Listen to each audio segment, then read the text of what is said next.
सारे फल आपको मिलेंगे। राजा परीक्षित कथा सुने तो तक्षक के भय से मुक्त हो गए। राजा खटवांग कथा सुने 2 मुहूर्त तक उनका कल्याण हो गया। सज्जनों, ज्ञान वैराग्य की जागृति कथा से हुई थी। भागवत महापुराण को पढ़ करके देखिए, आपको पता चलेगा। इसलिए कथा की बड़ी महिमा है। गोस्वामी तुलसीदास जी महाराज कहते हैं, जो संतों के समाज में सत्संग में जा कर के हरि कथा को रति के साथ प्रेम के साथ सुनता है, समझता है, अपने जीवन में उतारता, तो क्या फल मिलता है। सुनी समुझहि जन मुदित मन, मज्जहि यति अनुराग, लाई चारि फल चतनो, साधु समाज प्रियाग। सज्जनों, उनको 4 फल मिल जाते हैं, अर्थ, धर्म, काम और मोक्ष। हम लोग वर्षों से सत्संग सुन रहे हैं, कह रहे हैं, लेकिन इसका फल नहीं मिल रहा। कारण रति के साथ न तो कह रहे हैं न तो सुन रहे हैं, मतलब प्रेम से इसमें सम्मिलित नहीं हो रहे हैं। यही कारण है कथा का जो फल मिलना चाहिए वो फल नहीं मिल रहा है। नहीं तो 4 फल आपको अपने जीवन काल में मिल जाएंगे अगर रति के साथ प्रेम के साथ कथा को सुनेंगे। ये परमात्मा की दूसरी भक्ति है। परमात्मा की तीसरी भक्ति क्या है। गुरुपद पंकज सेवा तीसरी भक्ति अमान। परमात्मा की तीसरी भक्ति अमानी होकर के गुरु की सेवा कीजिए। सज्जनों, गुरु की सेवा कौन करेंगे। जो जीवन में गुरु धारण करेंगे वही न करेंगे। सब कर सकते हैं। अगर गुरु धारण नहीं किए तो परमात्मा की तीसरी भक्ति नहीं कर सकते हैं। आगे की भी भक्ति आप नहीं कर सकते हैं। सज्जनों, 2 भक्ति तो जनरल सभी लोग कर सकते हैं। प्रथम भक्ति और दूसरी भक्ति। कथा में कोई भी आदमी आ सकते हैं, सत्संगी भी आएंगे, शराबी कबाबी सब आ सकते हैं। सज्जनों, फिर आगे गुरु गुरु चाहिए ना। सज्जनों, गुरु करेंगे तब न गुरु की सेवा कीजिएगा। गुरु की सेवा अमानी होकर के गुरु की सेवा कीजिए। मान सम्मान का भाव छोड़ करके आप गुरु की सेवा कीजिए। ये परमात्मा की तीसरी भक्ति हो जाएगी। सज्जनों, अगर अमानी होकर के आप गुरु की सेवा करेंगे तब क्या होगा, फल आपको क्या मिलेगा। फल के बारे में सुन लीजिए, फल क्या मिलेगा। सज्जनों, महापुरुषों ने कहा, जो मान सम्मान का भाव छोड़ करके गुरु की सेवा करता है, ये गुरु हरिजन होते हैं, परमात्मा के जन होते हैं। उस शिष्य को वो गुरु परमात्मा प्रदान कर देते हैं, परमात्मा प्रदान कर देते हैं। सहजबाई ने कहा, हरि से तू जनी नेह कर, कर हरिजन से नेह, माल मलुक हरि देत है, हरिजन हरि ही देत। ये सहजबाई कहती है। सहजबाई कहती हैं, अरे हरि से परमात्मा से नेह करेगा न, अब परमात्मा खुश हो जाएंगे तो तुमको क्या देंगे, माल मलुक हरि देते है। माल मलुक दे देंगे, मतलब धन संपत्ति पद प्रतिष्ठा ये सब कुछ दे देंगे। अगर हरि से नेह किए डायरेक्ट गुरु को छोड़ करके तो हरि ये दे देंगे, लेकिन अपने आप को हरि नहीं देंगे, अपने आप को हरि नहीं देंगे।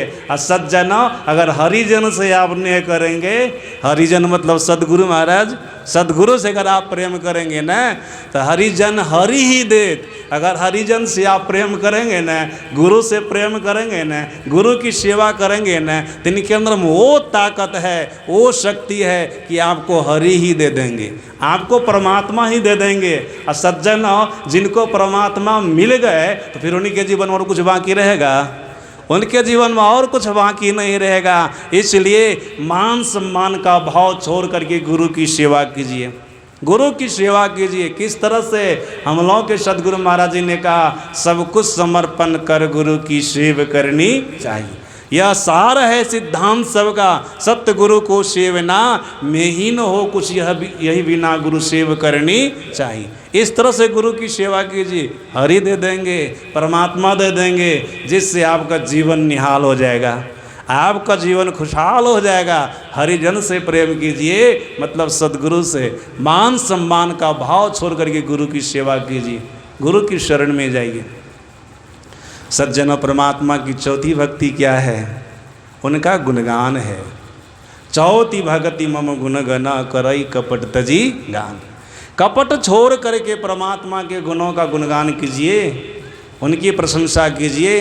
सज्जन, ये करने से क्या होगा याद रखिएगा। सबसे पहली बात मैं आप लोगों को बता देता हूँ, परमात्मा का गुणगान करना है, परमात्मा की स्तुति करना। स्तुति किए तो परमात्मा का गुणगान हो गया। हम लोगों के सदगुरु महाराज जी ने कहने की कृपा की है, जीव का सबसे बड़ा उपकारक परमात्मा होता है। जीव का सबसे बड़ा उपकारक परमात्मा होता है और उपकारक का गुणगान करना चाहिए। आप कहेंगे गुरु महाराज जैसे कैसे बोल दिए सबसे बड़ा उपकारक परमात्मा होता है जीव का। तो सज्जन, कल अपराह्न काल के सत्संग में सुनाए थे न कि 84 लाख प्रकार की जोनियों में जीव भ्रमण कर रहा था। जीव को मनुष्य का शरीर देने वाला कौन है? वही ईश्वर है ना, वही परमात्मा है। या अन्य जोनियों से छुड़ा करके मनुष्य जोनी में लाने वाला जीव को परमात्मा है। फिर माता के पेट में बनाया, हर तरह से रक्षा किया, बाहर आया, माता के शरीर में दूध की व्यवस्था कर दिया, धरती दिया, जल दिया, अग्नि दिया, हवा दिया, आकाश दिया, सब कुछ उनका दिया हुआ है ना।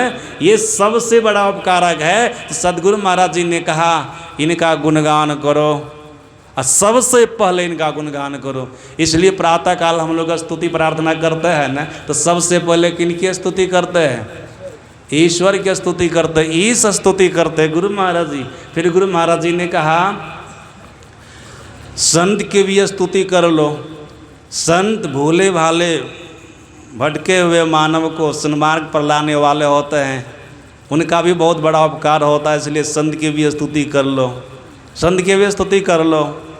इसलिए हम लोग संत की स्तुति करते, ईश्वर की स्तुति के बाद सब संतन की बड़ी बलिहारी। फिर कहते उन्हीं संतों में से हमारे कोई गुरु होते हैं जो परमात्मा तक की यात्रा कराने वाले होते हैं, परमात्मा तक का राह दिखाने वाले होते हैं। ये सदगुरु, उनकी भी स्तुति कर लो। इसलिए हम लोग कहते मंगल मूर्ति सदगुरु करम करम से।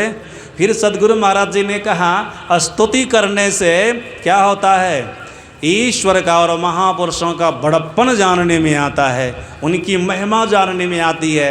और सज्जना, जब उनका बड़प्पन, उनकी महिमा बढ़िया से जान जाइएगा, फिर उनके प्रति आस्था होगी, विश्वास होगा, प्रेम होगा।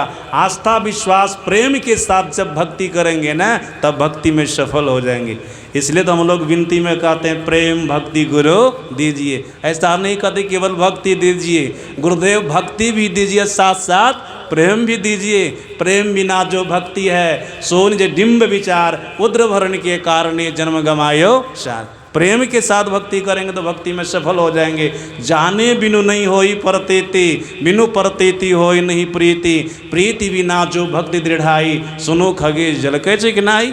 सज्जना, एक तो ये बात हो जाएगी, और दूसरी बात क्या होगी? सदगुरु महाराज जी ने कहने की कृपा की है, स्तुति करने वाला, परमात्मा की स्तुति करने वाला, महापुरुषों की स्तुति करने वाला, वो कभी 84 में नहीं जाता है, वो कभी हानि में नहीं जाता है, उसकी कभी दुर्गति नहीं होती है। जब उनका शरीर छूटता तो उनको फिर मनुष्य का ही शरीर मिलता है।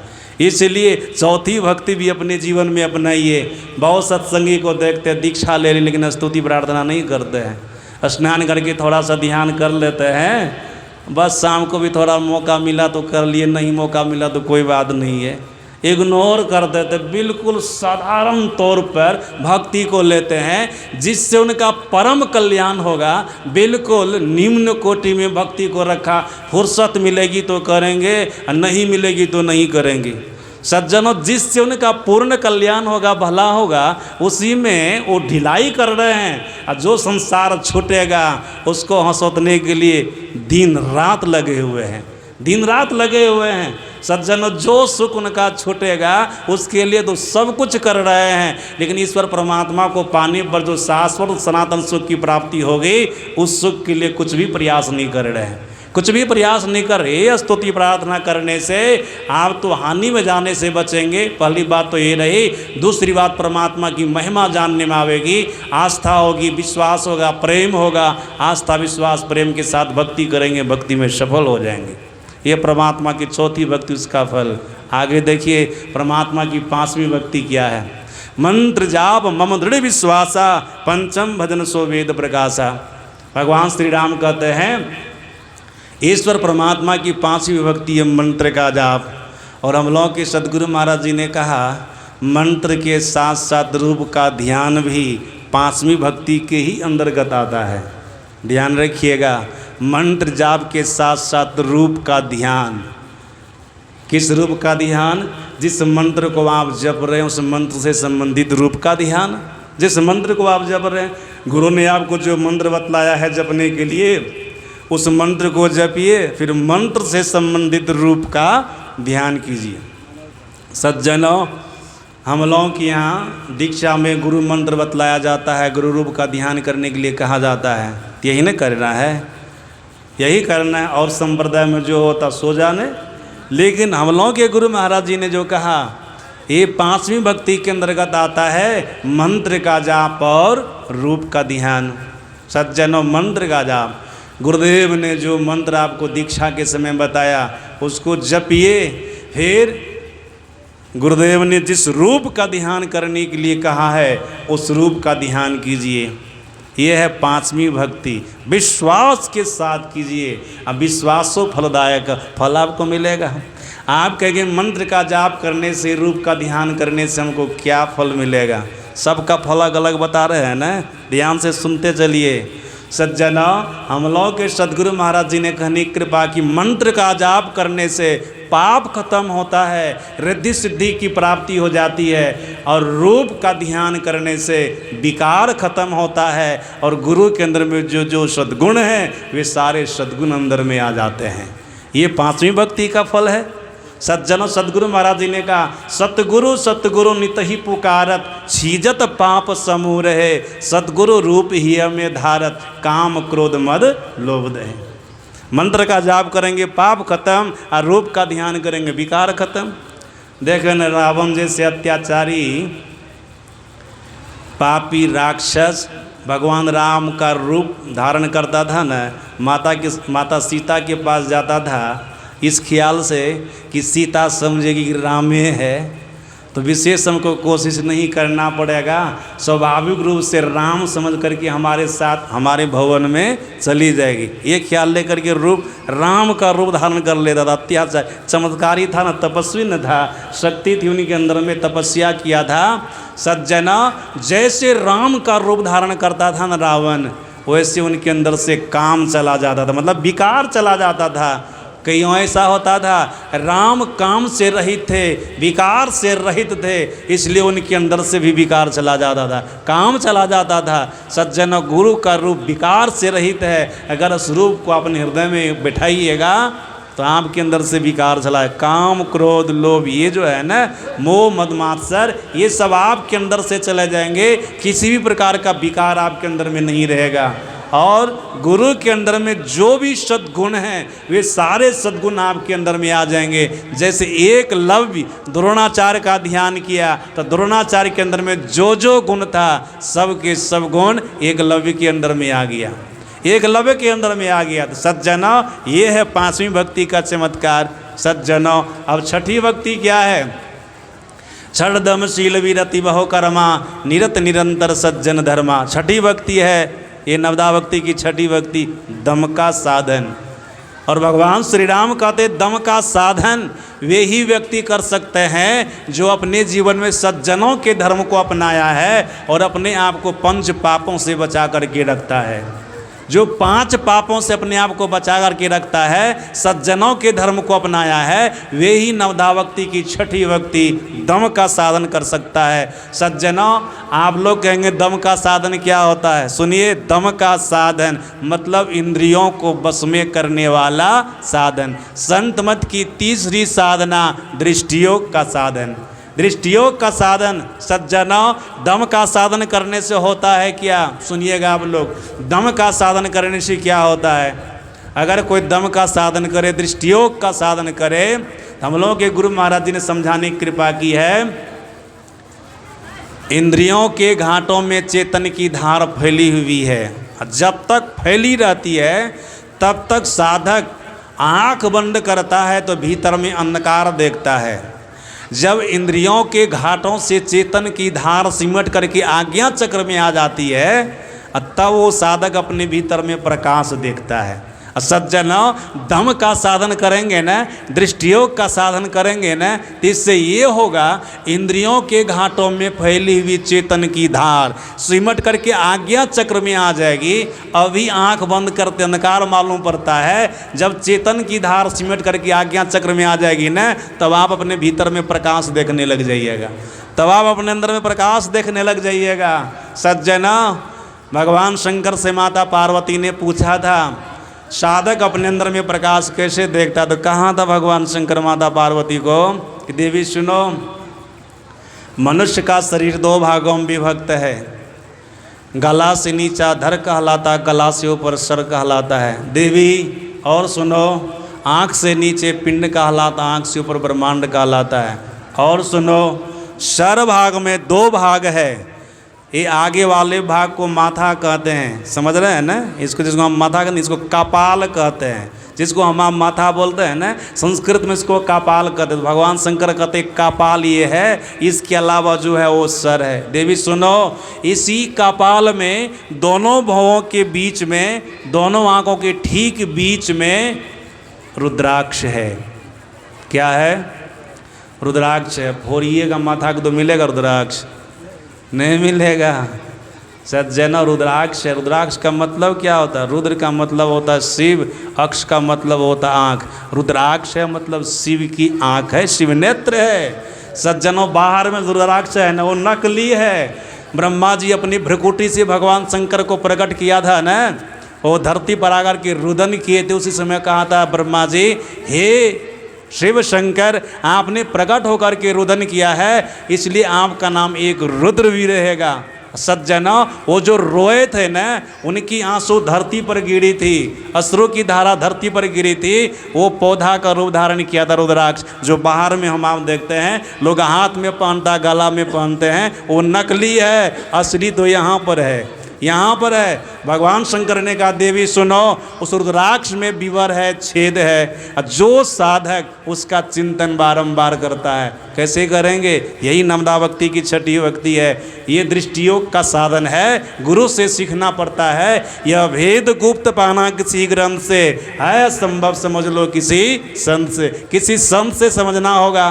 भगवान शंकर कहते देवी सुनो, अगर कोई रुद्राक्ष का ध्यान करता है ना, मतलब दम का साधन करता है, दृष्टियोग का साधन करता है, तो उनके जीवन में बहुत बड़ा चमत्कार आता है। वो साधक अपने भीतर में बिजलियों के समूह के समान प्रकाश को देखता है। अगर वो दुराचारी से दुराचारी व्यक्ति है, तब भी वो परम पद का अधिकारी बन जाता है। शिरा कपाले रुद्राक्षम विभ्रम चिंत्यदा तदा ज्योति प्रकाश स्याद विद्युत पुनः समप्रभा एतत् चिंतेन मात्रेण पापानां संशयो भवेत दुराचारो पुरुषो लभते परमं पदम। ये भगवान शंकर का वचन है। सज्जनों, अगर दम का साधन करेंगे, रुद्राक्ष के विवर में अपनी दोनों दृष्टि की धाराओं को घुसा देंगे, प्रवेश करा देंगे, ईरा और पिंगला को घुसा देंगे, तो वहाँ पर सुखमना प्रकट हो जाएगा, तीसरा तिल प्रकट हो जाएगा, तीसरा नेत्र प्रकट हो जाएगा, सज्जनों अंतः प्रकाश हो जाएगा। आपको एक बिंदुता की प्राप्ति हो जाएगी, आपको प्रकाश की प्राप्ति हो जाएगी। यही बात तो हम लोगों के गुरु महाराज जी ने भी करनी कृपा की। दो नयन बीचों बीच सन्मुख, देखते हैं ना, दोनों आंखों ठीक बीचों बीच, दो नयन बीचों बीच सन्मुख, एक टक देखत रहो, आप भी वह बिंदु जल के पट गिरा निरखत रहो। सज्जन अगर ऐसा करते रहेंगे न, तो स्वाभाविक रूप से अपने आप की बिंदुता की प्राप्ति हो जाएगी, प्रकाश की प्राप्ति हो जाएगी। जब प्रकाश की प्राप्ति हो गई ना, अगर आप दुराचारी से दुराचारी व्यक्ति भी हैं, तो परम पद के अधिकारी हो जाएंगे। और जैसे प्रकाश में आप प्रतिष्ठित हो जाएंगे, तो देखिए गुरु महाराज जी ने क्या कहा, भाव प्रकाश मिटल अंधियारी सुख भयल बहु तेरे है, गुरु कृपा की कीमत नाही मिटल 84 फेर है। प्रकाश के होते ही आपके जीवन से दुख चला जाएगा, आपके जीवन में सुख आ जाएगा, और 84 का चक्कर भी खत्म हो जाएगा। ये प्रकाश की महिमा है। सज्जन, नवदा भक्ति की छठी भक्ति की महिमा है। अब नवदा भक्ति की 7वीं भक्ति क्या है? सज्जनों, जो साधक प्रकाश को भीतर में प्राप्त करता है ना, वे शब्द को भी सुनता है। और शब्द कितने प्रकार का होता है? 2 प्रकार का। हम लोग के सदगुरु महाराज जी ने कहा, अनहद और अनाहत। अनाहत शब्द का मतलब होता बहुत प्रकार का शब्द, अनाहत शब्द का मतलब होता एक प्रकार का शब्द। दोनों प्रकार का शब्द साधक अपने भीतर में सुनता है। पहले अनाहत शब्द को सुनता है, अब बाद में अनाहत शब्द को सुनता है। सज्जना, अब इसमें अपने चित्त को लगाना है, अपने मन को लगाना है। ये कौन सा साधन कहलाएगा? श्रम का साधन। ये नवदा भक्ति की सातवीं भक्ति है, नवदा भक्ति की सातवीं भक्ति है और संत मत की चौथी साधना है। सातम सम मोहि मैं जग देखा, मोति अधिक संत करी लेखा। सज्जना, अगर शब्द साधन करेंगे ना तो आपको क्षमता की प्राप्ति होगी, आत्मदृष्टि की प्राप्ति होगी, अपनी पहचान होगी, परमात्मा की पहचान होगी। बस भक्ति की पूर्णता यहीं पर हो जाएगी, भक्ति की पूर्णता यहीं पर हो जाएगी। आप परमात्मा को देख लेंगे, अपनी पहचान कर लेंगे। जैसे अपने आप को देखेंगे वैसे परमात्मा को देखेंगे। ऐसे भी गुरु महाराज जी ने कहा, जो साधक अपने भीतर में दोनों प्रकार के शब्द को पकड़ता है, अनहद अनाहत परसावे सतपद, पहुँची जहाँ पुनि भव नहीं होई, राम नाम अमर नाम भजो भाई सोई। सज्जनों, परमात्मा को पा लेता है। आओ कहेंगे आगे 8वीं 9वीं भक्ति क्या है, तो सदगुरु महाराज जी ने कहा और महापुरुषों ने कहा, 8वीं 9वीं भक्ति तो भक्ति का फल है। 8 हम जथा लाभ संतोषा, सपनों नहीं देखई परदोषा, ये स्वभाव उनका हो जाएगा। नवम सरल सब छनहीना, मम भरोसे हर्ष न दीना, ये सब फल है। सज्जनों, जैसे भक्ति की पूर्णता होगी, आत्मज्ञान होगा, परमात्म ज्ञान होगा, अब आप शाश्वत और सनातन सुख को पालेंगे, आपका पूर्ण कल्याण हो जाएगा। अगर इस तरह से हम आप ईश्वर परमात्मा की भक्ति करेंगे तो निश्चित रूप से हम आपका भला होगा, हम आपका कल्याण होगा। देखिए वर्षा बरस रही है और तब भी आप लोग इसमें बैठे हुए हैं तो बहुत बड़ी बात है। इसी तरह से धैर्य धारण करके बैठना चाहिए। वैसे तो किसान वर्ग के लोग हैं, धूप हो कि पानी हो सब में काम करते हैं न। जब काम करवे करते सत्संग नहीं कर सकते हैं, जो आपका कल्याण करेगा ये भी तो कर सकते हैं।